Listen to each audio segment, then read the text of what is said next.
Greetings, everyone. Good afternoon, good evening. Welcome to the 67th session of the online Optom Learning Series, OOLS. Let me introduce to you our speaker for today. We have Dr. Yazan Gammoh. He is an optometrist from Jordan. He holds a PhD in optometry and vision science and also a MSc in optometry from the University of Bradford, UK.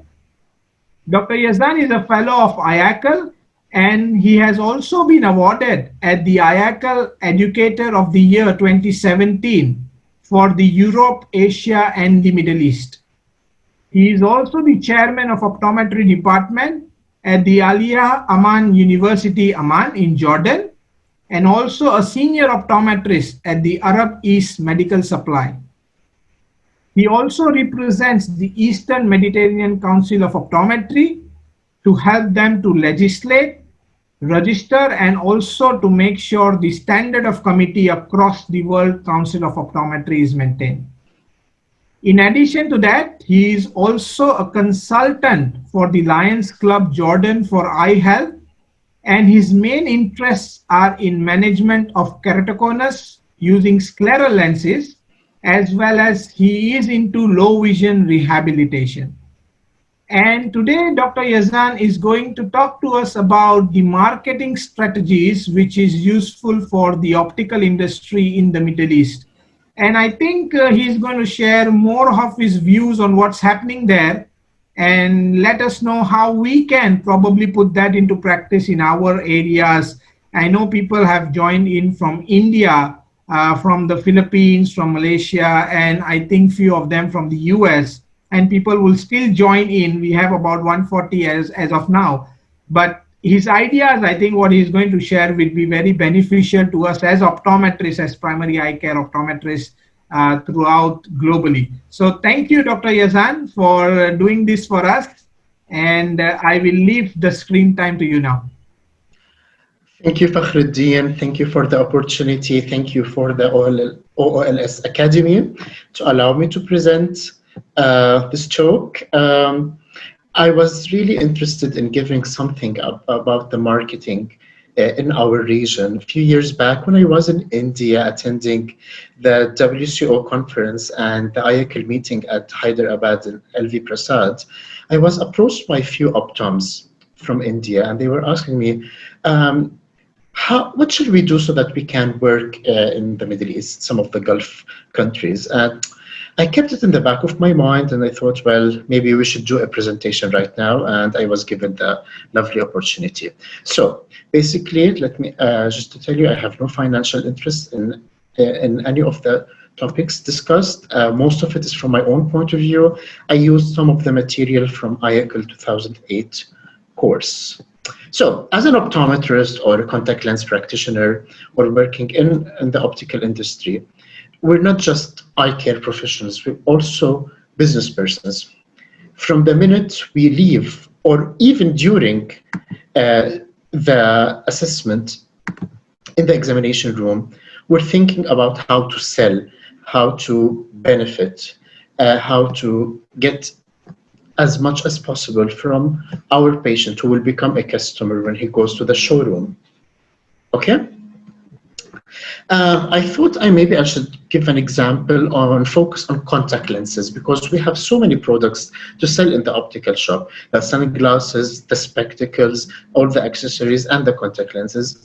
I thought it will be very relevant these days to talk about contact lenses.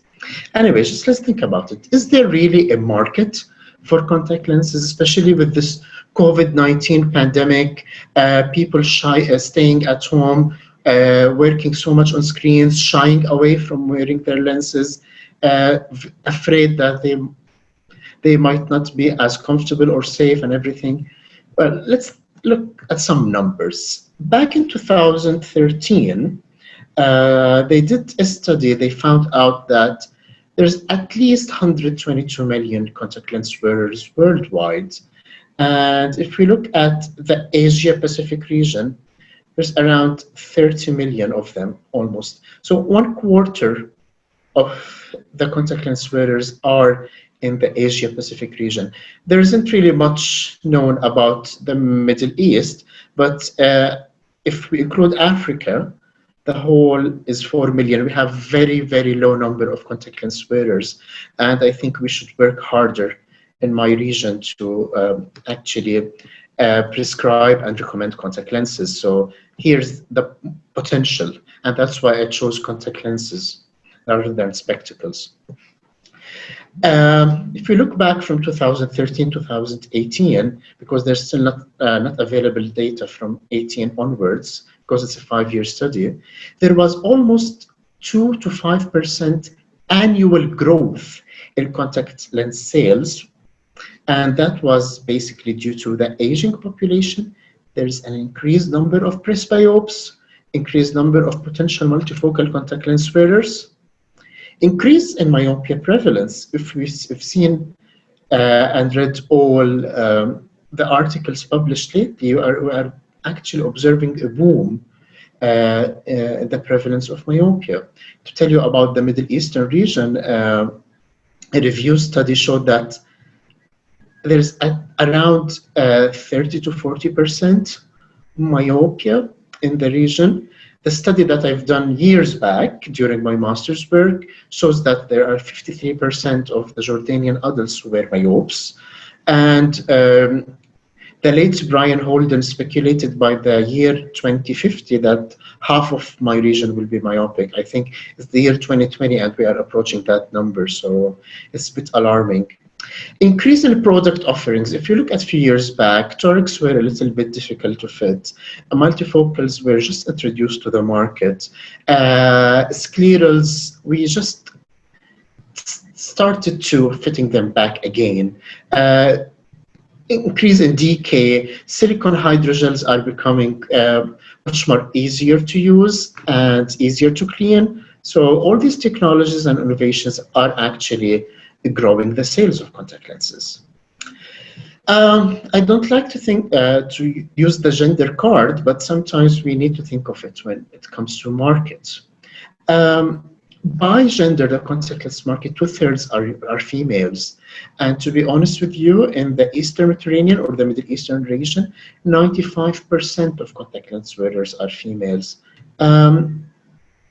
So 34% worldwide, 5% in the Middle East. So there's an opportunity for you as an Optom or contact lens practitioner working in the Middle Eastern region to target the male patients, those who are incipient presbyope in their late 30s. They will probably won't accept the idea of wearing spectacles for reading. They might relate them to their grandparents. So this will be a very nice opportunity.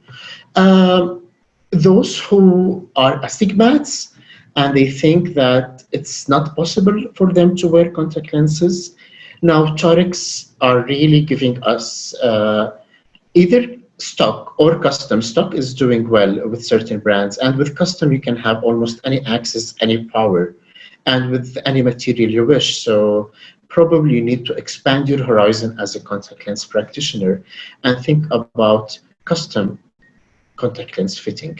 All right. If we think of sources of income and growth from a US perspective, sales of products will give you like around 61% of revenue. In the US, they heavily depend on eye exams and medical eye care, the professional fees. Around 40% of their income is from the fees. If you look about it from our perspective in our region and in some countries in Asia, we do not actually let patients pay. We do not offer fees for our eye exams, for our work, because probably most of us are restricted in terms of their scope of practice. And this is from my legislation, registration, and standards background. We're more of fractionists, to be honest with you. We do not provide, some of us, if not all of us, I mean, a full eye exam, a retina inspection. We do not measure IOP. We do not delve into the medical aspect of the eye care. We're most of concerned with the refraction aspect of that.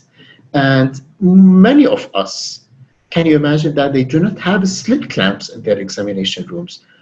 How are you fitting and selling contact lenses if you do not have the tools in your examination room?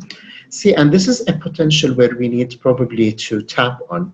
Maybe increase our scope of practice, increase our skills, start charging for services that are important, but this is an issue, it's beyond the scope of this presentation.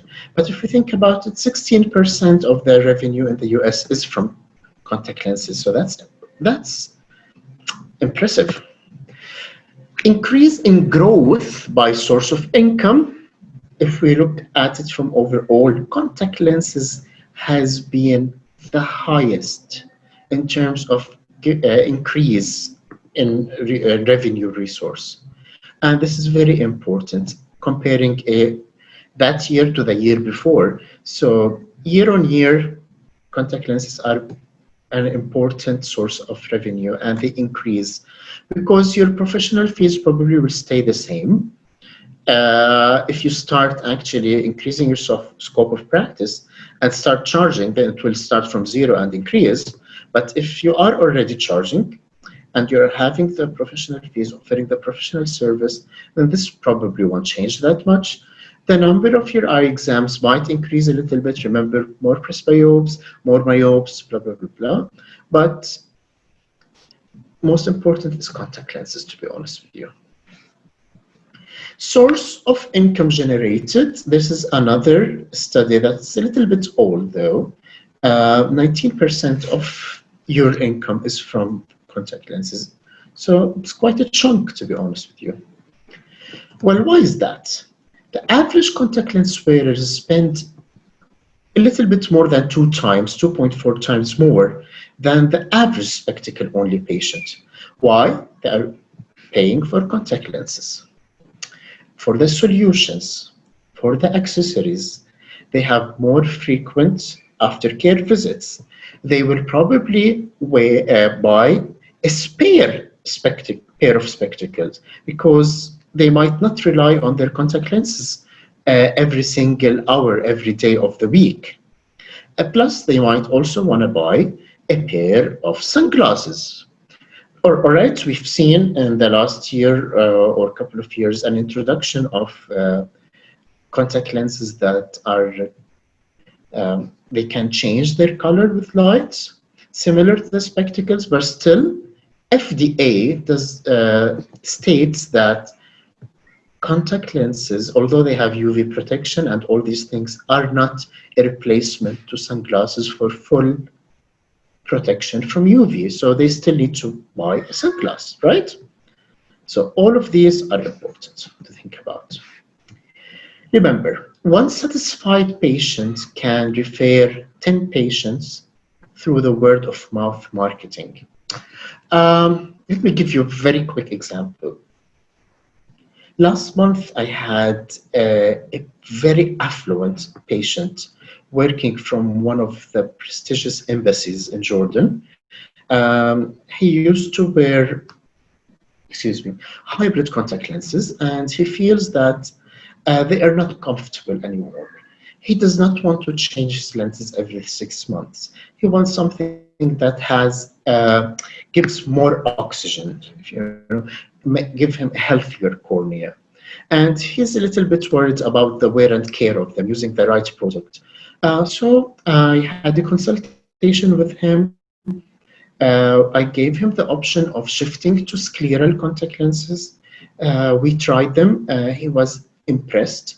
The concept of fitting sclerals and hybrid is almost the same because you need the plunger to insert them. You need to fill them with non-preserved saline solution. So he was used to that concept. So I didn't find much hard time with him.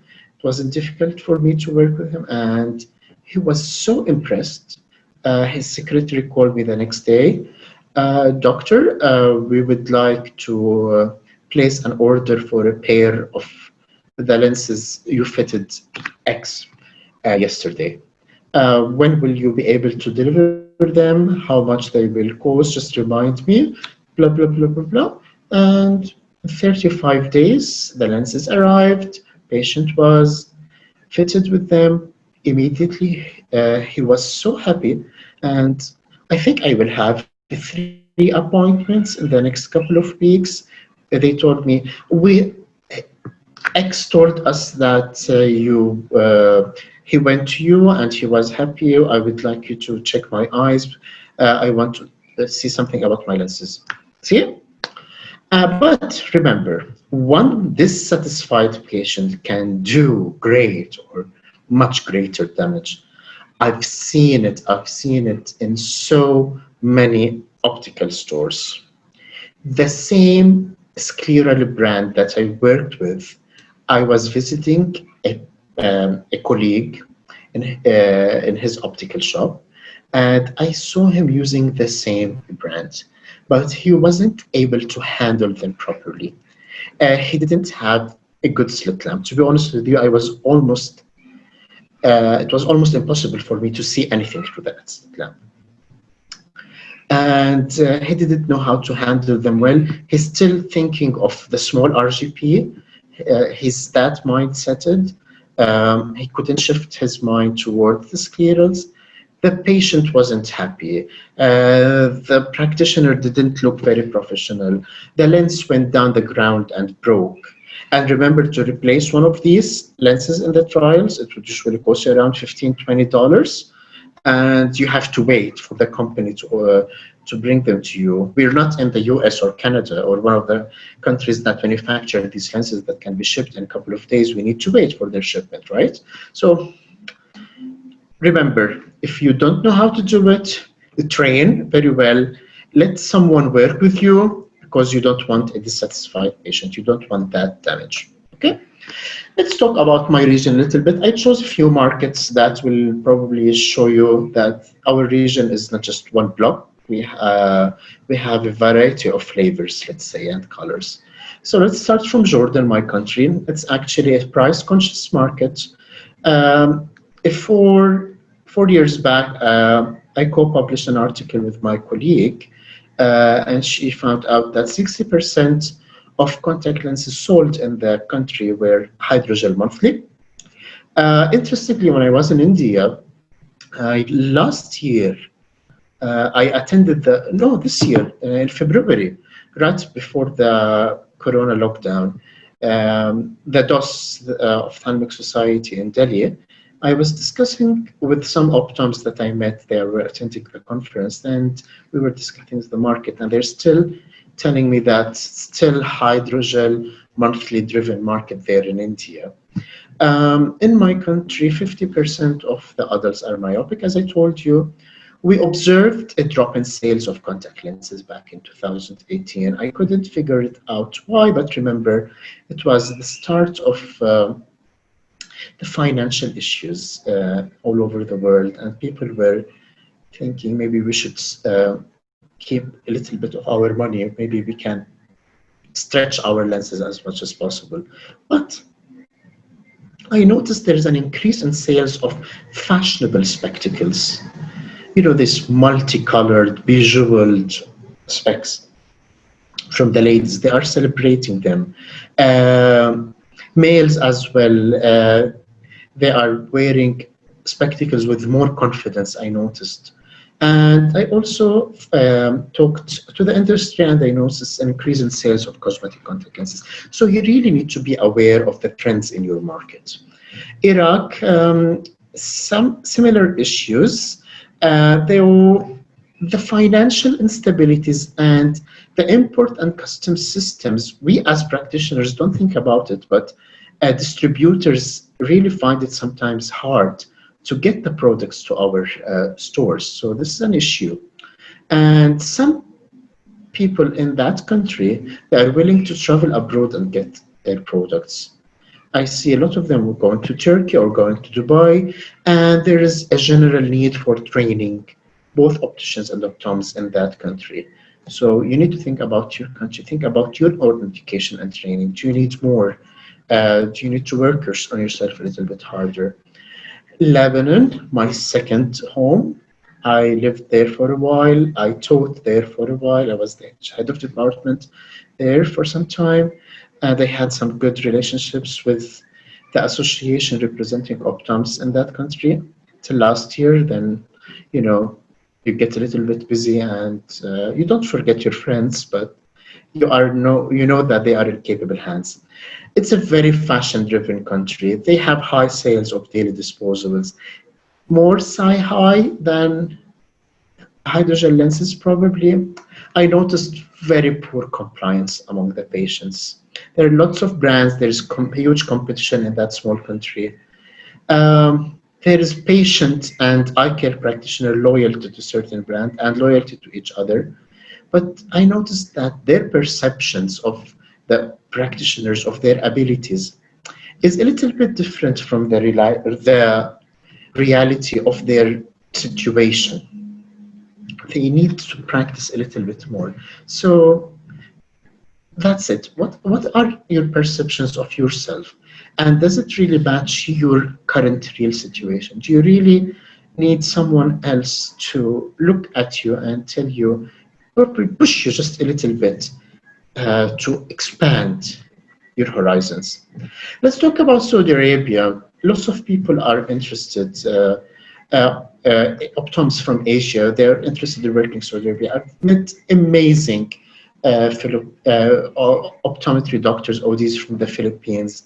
And when I was heading the opticianry department there for a couple of years, if you notice, I've been moving from one country to the other, trying to support the education of optometry in the region. Their perspective of optometry was different, a little bit American, a little bit Western, mixed with some Asian mentality. I liked working with them a lot, to be honest with you.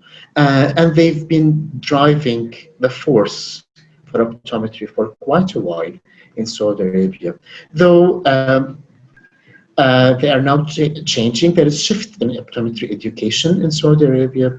They have established optometry doctor programs nowadays, though there's still need for optoms in that country. There are not enough between the private and the government sector. High percentage of daily disposables, though it's different between the states and the regions. The power purchase varies among the provinces. There's a brand loyalty, but the norms are actually changing. This is the cover from Vogue a couple of years ago, where women were allowed to drive. Just change. That was the message. They are becoming a little bit more price conscious. So if you had a colleague who was an expat in Saudi Arabia, their advice might be a little bit outdated. You need to update yourself about the current Saudi market. Remember, it's a huge cosmetic contact lens market, very, very huge. Actually, and in terms of cosmetic, it's the number one country in terms of cosmetic sales worldwide. Okay, so think of women as a driving potential there. In United Arab Emirates, a lovely country that I was blessed to actually join for the last few years in terms of education and training the professionals there with the government of Dubai, and I noticed that they are daily disposables quite a lot. There's a brand competency, but it's a brand-driven market. There's a mixed market approach that needs to be needed there. You need to actually vary the way you sell things there. Good. Young affluent Emiratis are keen for details, so you need to be aware of the details, and you need to know the product's information and details as much as possible. Okay? How to market in the Middle East? It's just the concern of the companies, it's our concern as practitioners. We all have ideas and services and talents that the market needs. Social media is very important, especially for small businesses. This is an example of one of the huge towers in the Middle East, and you can see it's made of blocks and sectors, but these small bits, they make the whole building. So you need to think about small steps that will draw the whole picture, okay? Remember, it's not just you there. There are so many people who want to have a startup.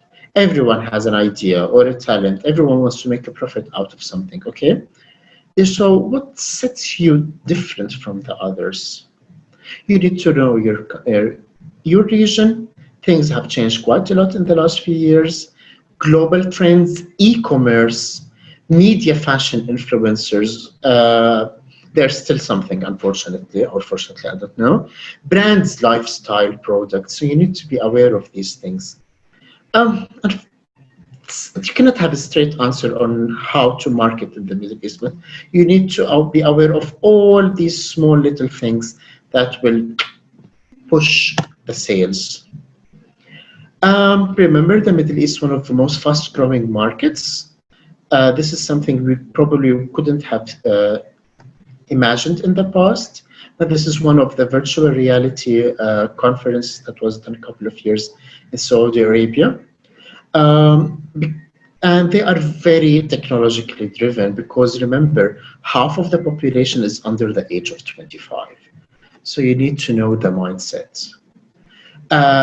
They're spending more time on social media than the global average in the Middle Eastern region.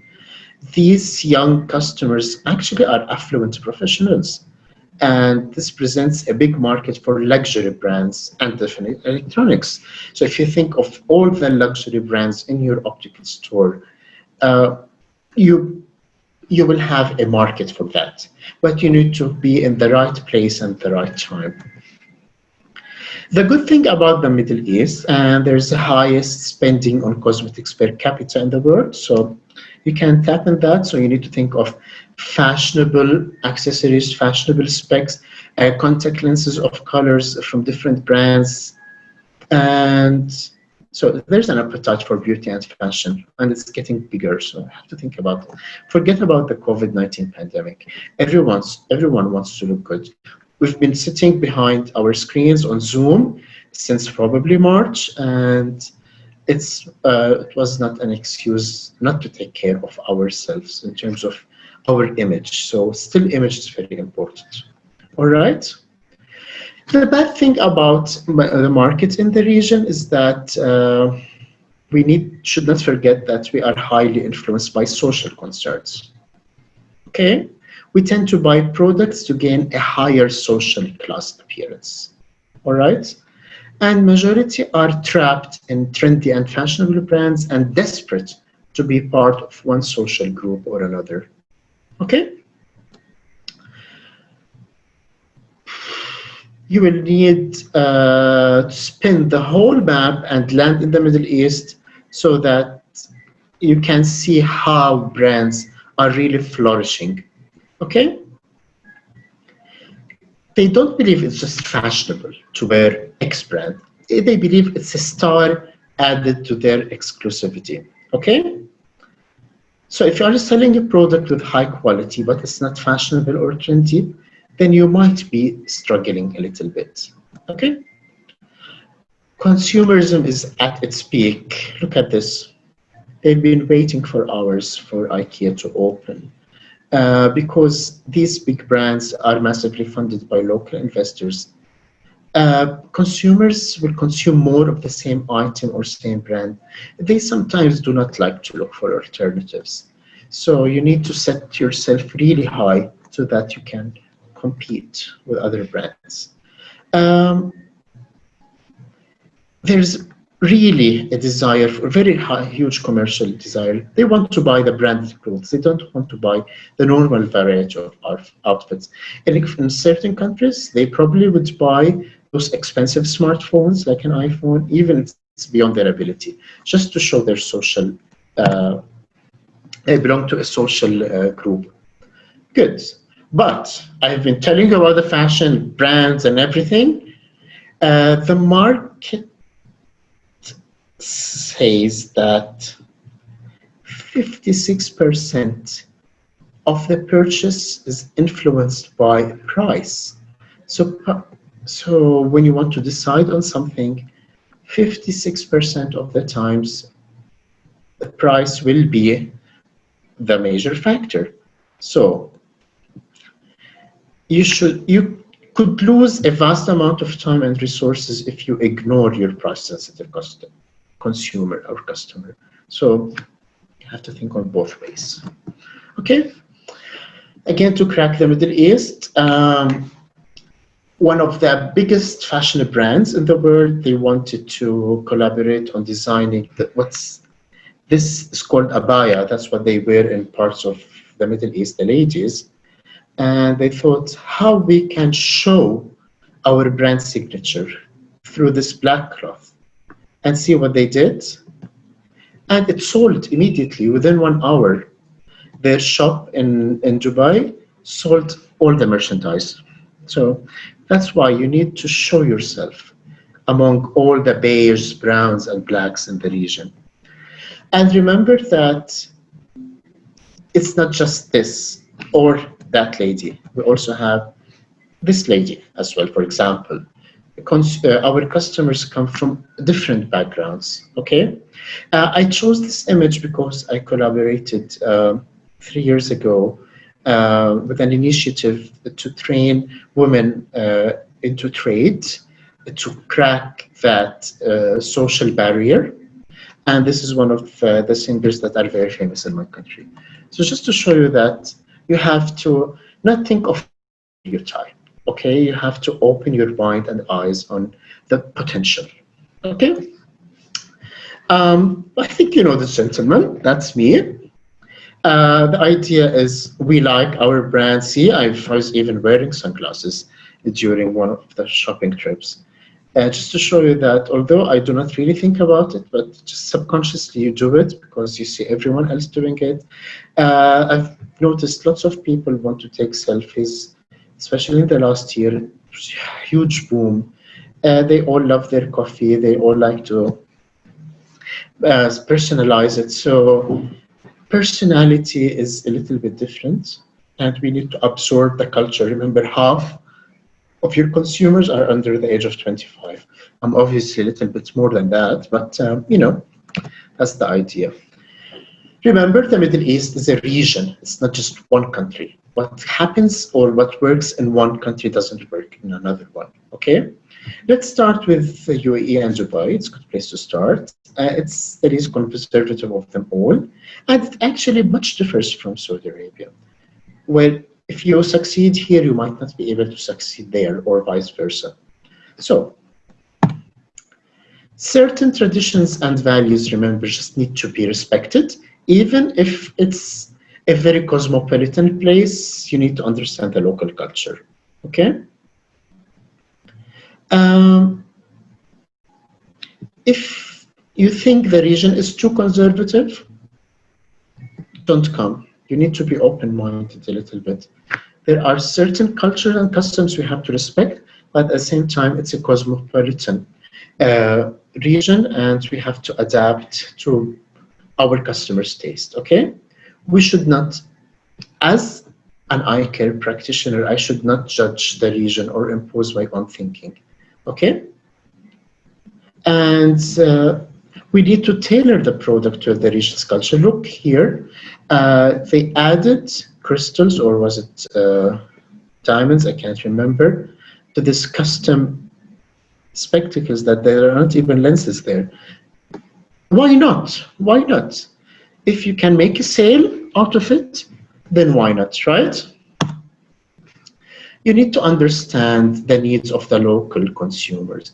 We took UAE, Emirates, and Dubai as an example. Only 20% of the population there are locals. The rest are expats, okay? And that's one of the reasons why some of the products that can be huge in the UAE will simply not work in Saudi Arabia, because many more people there are locals. There are lots of expats, but the ratio there is different, okay? Let me add something. A subgroup, new and upcoming locals that have studied abroad and are greatly influenced by Western culture. I've noticed that since I was in Saudi Arabia back in 2008 and returned back there in 2015, actually many of the students who I used to work with, They studied abroad, returned back, brought some of the culture with them. They changed a little bit. Uh, so you have to remember these things, okay? You need to understand the needs of local customers. Expat populations are usually Westerners that are temporarily working in the region, or Asians who work there for a certain period of time. So they come from all over the globe. Uh, there is the myth that they all drive Ferraris and Porsche and have huge mansions. Unfortunately, not anymore. After the financial crisis back in 2008, and even in a couple of years ago, in 2018, things have changed quite a lot in the region. But remember, there is still some of them who are really affluent. Okay, um, some of the expats are Asians, and they actually represent most of the audience that we have right now in this presentation, from India, from the Philippines, a few from Malaysia. I saw a lot from Pakistan. So it's a mixture between business owners, professionals, service providers. So you need to understand there is a variety, a kaleidoscope of customers. And it will be nice to cater for all of them if possible. I think we are aware of the fair and lovely concept. It's a bit weird, right? Basically, it's a bit absurd to have this idea of switching or changing the skin color using a cream, but this is a huge in our region. So think of this whitening cream concept, that the contact lenses that I'll be wearing, those fashionable sunglasses will be changing my look, and that's very important for the Middle Eastern customer. Okay, don't think of the contact lens as just that medical device. Think of it as that device that will change my appearance. Okay, that's very important. Think of the Pinkberry concept. I'm not promoting any brands, but I've noticed these things. Did you notice the way she is handling that cup to that customer, and that customer is so happy? Remember, we don't just believe in brands, we believe in it as a star added to our exclusivity. So when you present that product in a way that it's the most precious thing in the world, your customer will appreciate that quite a lot. So think about it that way, okay? How to build a marketing campaign in such a market that seems to have both ends, let's say. Maybe you can start a group of loyal customers, create a very personalized. Some people read their emails nowadays on their smartphones. We are very much attached to our WhatsApp, Instagram, and Snapchat. I should have added Snapchat there. So make them feel exclusive, give them the attention they demand. Every few days, send them an image of a product. We have a special promotion on this one, or these lenses will provide you with whatever. A message every few days, every week, not too much, not too little that they forget you, and not too much they will be annoyed by that. I've seen that many customers love it when they receive a personalized WhatsApp message that we have a 24-hour sale on that product from that company. They feel, oh my God, I want to go there and I want to buy something. Okay? I was a victim of that personally. So you can see how important it is for us to create a personalized message to these people, to our customers, and send it through WhatsApp, for example. Focus on how you position your brand. Use fabulous marketing materials, high quality videos if possible, okay? Social media is very important, okay? And never forget to maintain an excellent customer support. I honestly, as a customer, I don't really like it when they don't call me later on, check if I was happy with the product that I purchased, if there is anything they can do. They won't do anything, but the gesture of just calling and following up with me as a customer is really valuable. Okay? Remember, think of your responsibilities. What are your responsibilities as an optometrist or a contact lens practitioner? You're a healthcare professional, you're a local community member. You need to conduct yourself according to some peer-reviewed professional standards, right? Some code of ethics. There are local health regulations and laws, and there are local commercial regulations and laws. You have to think about it from all angles. Okay? In terms of professional conduct, honestly, there is no universal code, okay? It varies from country to country and based usually on cultures and norms. So you really need to know that.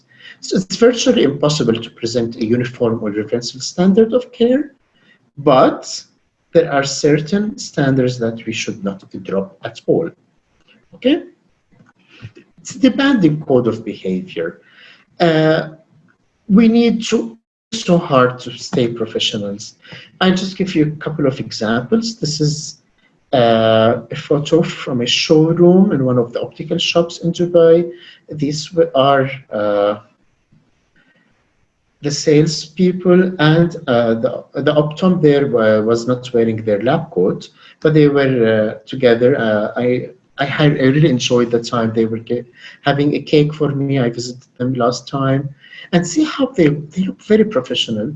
Versus, this is a setup that might not be. This image was taken from ICL, by the way, from their resources.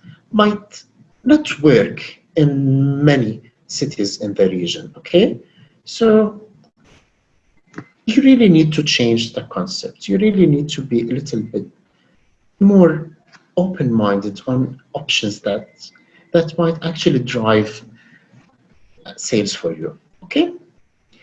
If you want to think about it from a really clinical professional point of view, while you are in the examination room, you can start the sale process. So you can tell the patient, before we start looking for frames, shall we try a pair of contact lenses? While you're in the examination room, the slit lamp is there, you can use it. So basically you can entice your patients to wear contact lenses and you will gain them as customers, okay? Use your slit lamp skills. Remember, I want you to treat cosmetic contact lenses as if they are clear prescription lenses. After all, they are all medical devices, okay? Use your slit lamp before selling contact lenses. Advise them on the proper use of contact lens and contact lens solution. I said prescribe contact lens solution. Technically, we can advise on solutions. They don't usually are prescribed unlike contact lenses, but they are still medical device, and that should. So I noticed, I reviewed the literature in some of the countries in my region, in some Asian countries and African, very, very few practitioners, optoms, contact lens practitioners, pay attention to the contact lens solution. And sometimes lots of the issues that arise from contact lens wear is due to the incompatibility of the solution or the bad quality. So you need to be aware to monitor how much they are using of the solution. For example, if you give them a monthly disposable contact lens on a daily wear basis, so that would probably need around 200 to 150 ml of a bottle of multi-purpose solution. If they are buying one bottle every 3 months, well, they might be shopping from another place, of course, but or if you know that they are a loyal customer and they come to you, why they are using that bottle for 3 months instead of the 1 month I would expect them to use. So maybe they are not using enough solution, they're not cleaning their lenses enough, they might be topping up on the already solution, the old one that they had in the lens case. So it opens a plethora of questions and issues that you don't want to. So very important in the examination room to actually, and when you talk to the patient, to really treat the products that you have as valuable, as important as they are. Product knowledge, remember we talked about those young adults who studied abroad in the region, or they are now more aware of the products.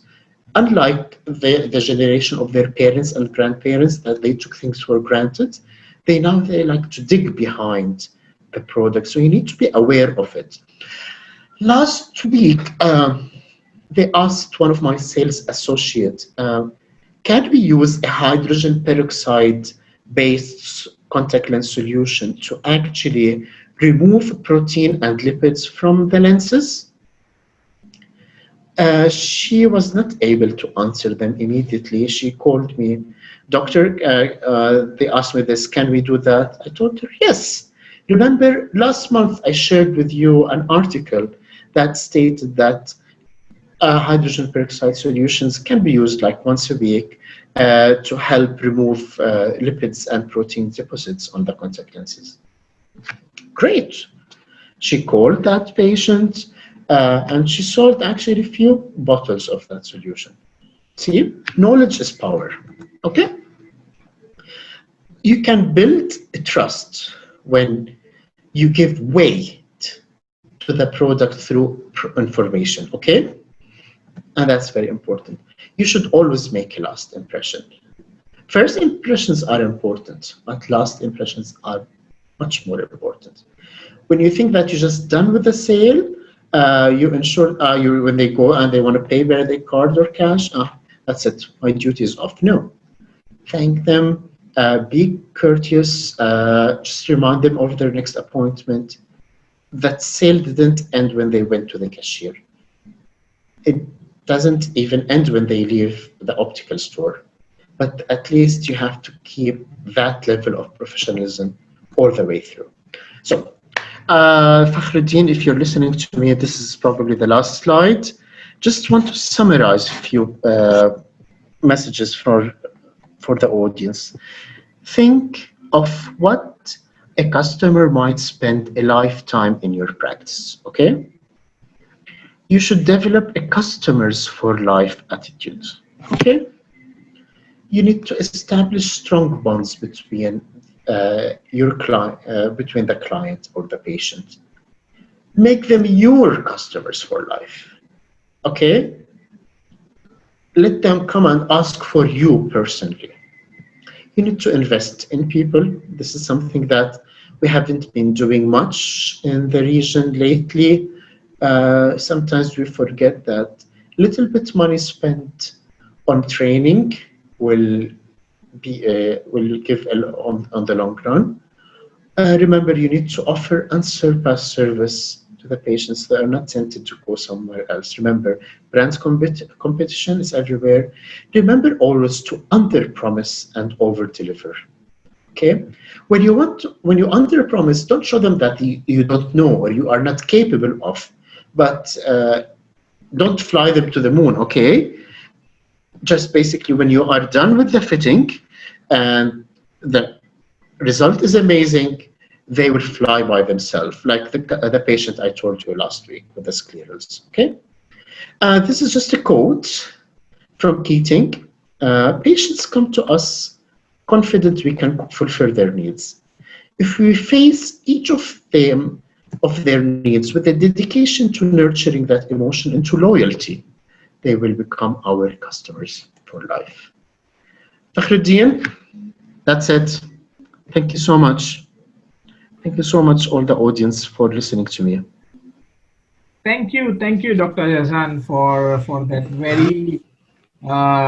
I would say you shared a lot of ideas. Very important aspect. You took Middle East as an example, but I think I kind of like the concept where you must understand the market first. So I think you know the Middle Eastern market very well, and that's the kind of message we would like to pass across, that wherever you are, you must actually know your market, and that will help you to serve your patients better in delivering your patients in what you can in your capacity. To say something, I apologize for writing Filipino PH. It should be in an F.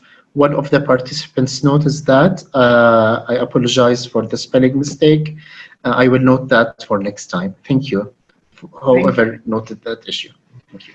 Yeah. I was reading it at the same time. I was just going through the chat looking for the questions, and I did realize. So Thank you for highlighting that. Yeah. Just out of curiosity, like you did give us an example of the contact lens market, which is Mm, definitely a booming market, and everybody is, I think, kind of practicing or selling contact lenses. To be honest, mm, uh, your other specialty is low vision. So how do you kind of market low vision? If you just want to give on some tips, because that's the area of optometry is a very shaded kind of an area, right?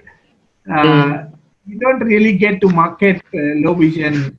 I know it's kind of clinical services, it does not lie into optical stores, but any any tips you would like us to give? Mm. Well, since you and I share the same passion for working with low vision patients, to be honest with you, 20 years ago, when I wanted to start my low vision services in my country, I started with an optical store approach, didn't work very well. Then I teamed up with the hospital. Remember, the patients come from the doctors, really, referred to you from them. So it's the best thing to do is to practice within a hospital environment. How to promote it? I need everyone who's interested in low vision to start talking to your ophthalmologist or your referring practitioner. Tell them, just let them be aware of what is low vision. What are the limits that you will be able to accept? If there are certain conditions that might not be treatable, or that the condition is the situation of that patient is really beyond your capabilities as a low vision specialist, you need to maybe refer them to a rehabilitation specialist. So you need to talk with the professionals, the ophthalmologists first. Sending me last week, when I remember I talked to you, I was just finishing a case there. The doctor referred me a patient that had a laser to clean up some deposits on their PCIOL. It was a couple of days ago. I called the ophthalmologist, doctor, are you sure you want me to go through assessing the use of devices with that patient? Or you want to make sure that there is no further treatments and options and examinations? Is there a need for a rest for the patient? If there's an ongoing active disease or a surgery that has been doing, then that patient you cannot work with them, right? So first of all, start internally, and then probably do not promote yourself, but maybe have the hospital uh, sometimes post on their, for example, their Facebook page, a couple of success stories to break the taboo, the barrier. Lots of our elderly, they might not be happy in actually handling a device. It will show that they are frail. So maybe just show them that there are certain digital devices that are currently very useful, and they would look like a modern tablet or a modern phone, so they will not be out of the norm. So maybe some a little bit marketing of the new availability of devices. It's not just the old thick spectacles, let's say, and the handheld magnifiers that we used 30, 40 years back. Right? What do you think? That's really good. I think this is one aspect which can be used as a marketing strategy. And as you mentioned, nowadays there is devices which just looks like a tablet and the phones. But I think we as practitioners probably are not aware, or patients are not aware of that as well. I know there is a price factor there, but if the patient can see well, I think they can afford, and we can try to work that out. Is the price should not be a factor to decide. I think you did mention that in the presentation as well. So price should not be that factor to this for us as a practitioner to decide whether I should be advising this or not. So that's kind of good input. We should start putting out some case studies, or to do some short write-ups to break the taboo. Yeah, that's a good one, I think. Yeah. Yeah, there's a Let me question saying, how should we classify price conscious? consciousness, and when we are Yes, talking this is about the second pricing and question. Yeah. everything. Yeah. It's not easy to classify, but the idea is that if your customer or patient comes from a certain occupation, that the average income of that occupation is that amount, you will probably uh, most of the times put them in the category of the hydrogel monthly, for example. Mm. Some of your patients, for example, a 41-year-old business owner, they are just becoming presbyopes, right? Early presbyopes, and never wore glasses in his life. And he still wants to show everybody that he's not old. He can run the company, for example. I'm talking about mentalities that might shock a little bit, but I'm just talking about the reality of life here.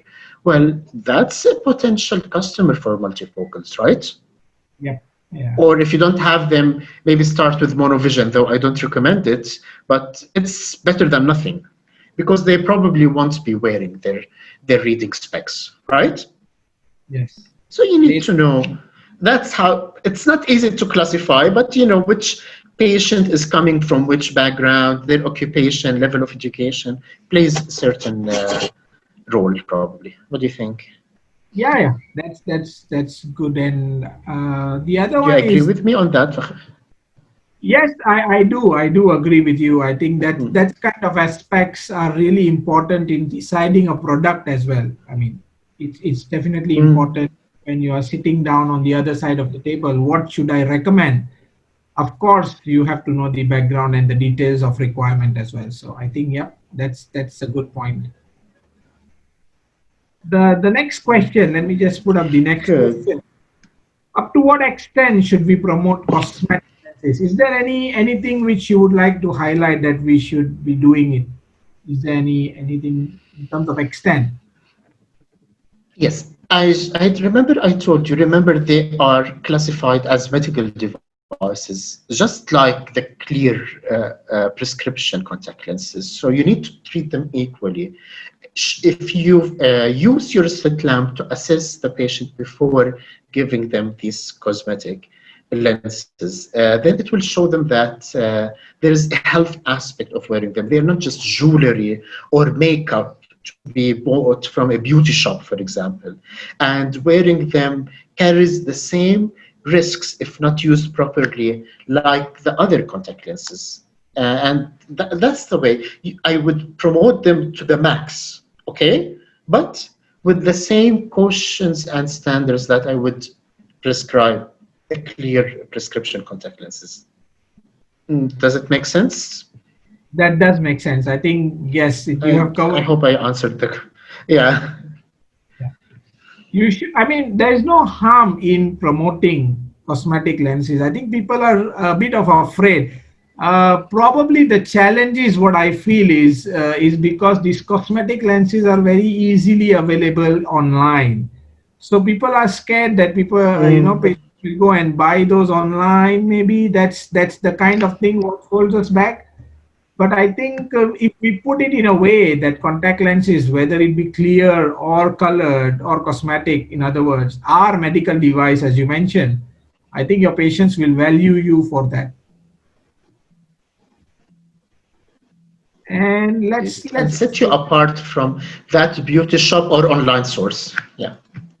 yes, of course. And yeah, beauty shop is one of the thing which because they do have cosmetic lenses, but they just fit for temporary purposes and they are not doing an actual contact lens fitting. So again, your slide on use your slit lamp efficiently plays a very important role. So even if they're not buying lenses, but they know that you are doing a comprehensive eye test, and just by striking a conversation about contact lenses in general would definitely help you to promote them. Yeah. Mm, So this is another question.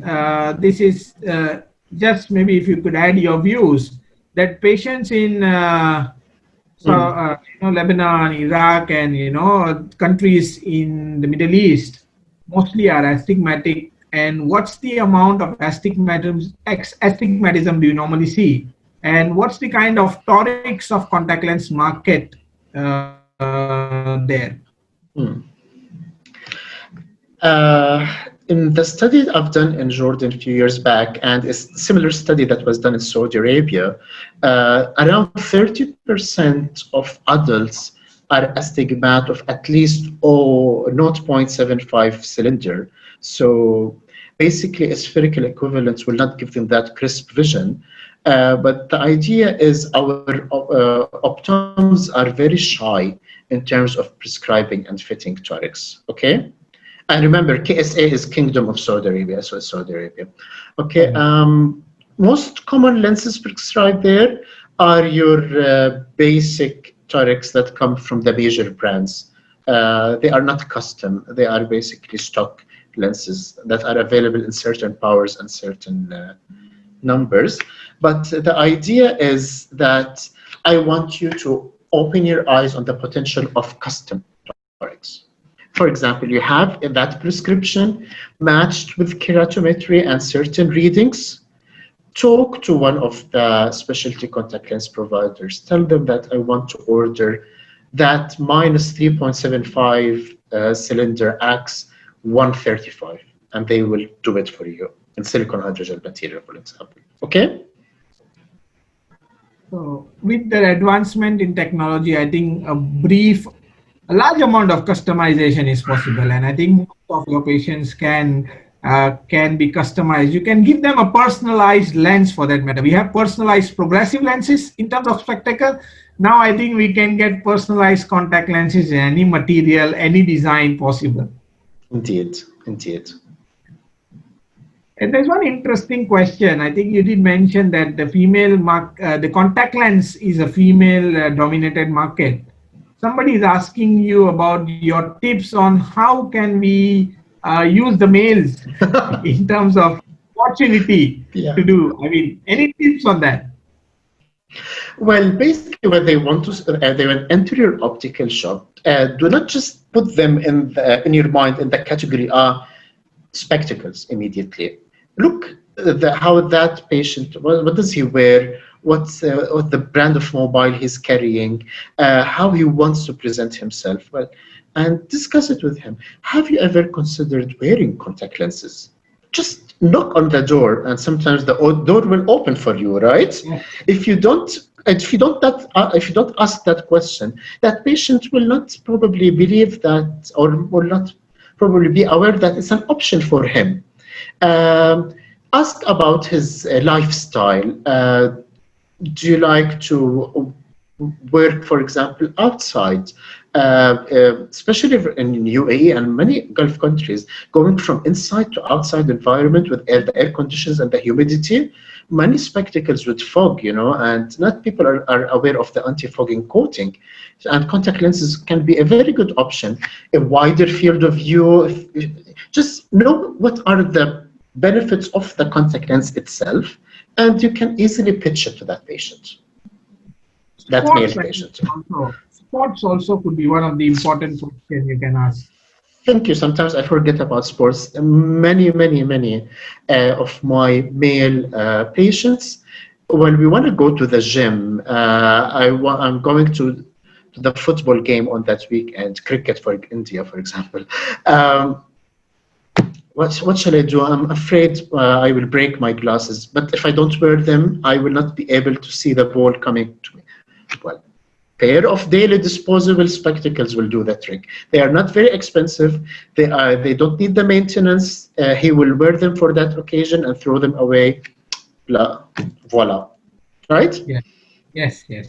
I think striking a conversation, asking them their visual demands and tasks, what they do, will give you kind of a pathway on where you want to take them through. So I think you can definitely use males as the opportunity in terms of increasing your marketing strategy and prescribing them contact lenses, if we are more Yes. specific on contact lenses. Yeah, I think. Thank you, Dr. Yazan. I think we have taken almost all relevant questions for today's talk. Anything which you would like to address? I know you are reading the chat as well. Uh, Mm, Anything in particular, probably if I may have missed out, and if you would like to highlight. mm. Someone is asking how the market is different from 2011 till now. Actually, to be honest with you, lots of people in Saudi Arabia now are a little bit concerned about money. They introduced the concept of value added tax, something that they have never heard of it before. Prices have increased, so some of the population have adjusted their lifestyle to meet those extra demands without having that much extra income. Just similar like to many other countries in the world. What else? There's a note from my colleague in Jordan saying if eye care practitioners improve their specialty and the price will be a less dominant factor. So in alignment of whatever we said. And there are lots of thank yous, as you said, Fakhruddin. I'm so Yes. very honored, honestly, and humbled by that. I'd like Yeah. to thank all the audience, to be honest with you. Thank you for allowing me to talk to you guys. Most welcome. I think yeah, the chat is filled up, and I think we everybody has gotten a lot of ideas in terms of at least to have a startup on how to do things which are required for moving ahead and growing in the nearby future. Thank you again, Dr. Yazan, from the entire team of OOLS and all the attendees today for doing this session for us. Thank you, Fakhruddin. Thank you, OLS, and thank you all participants for allowing me this opportunity. Take care, be safe, and bless you all. Bye bye. We do have session tomorrow. This session is on clinical side of optometry, where we have Dr. Preeti Kandar. She is going to talk to us about the interpretation of the perimetry, and this is going to happen tomorrow, same time as today. It is 6:30 evening Indian time and 9 p.m. late evening Malaysian time. So I hope you all can join in. Stay safe until then. Take care, and I will see you all tomorrow. Bye bye.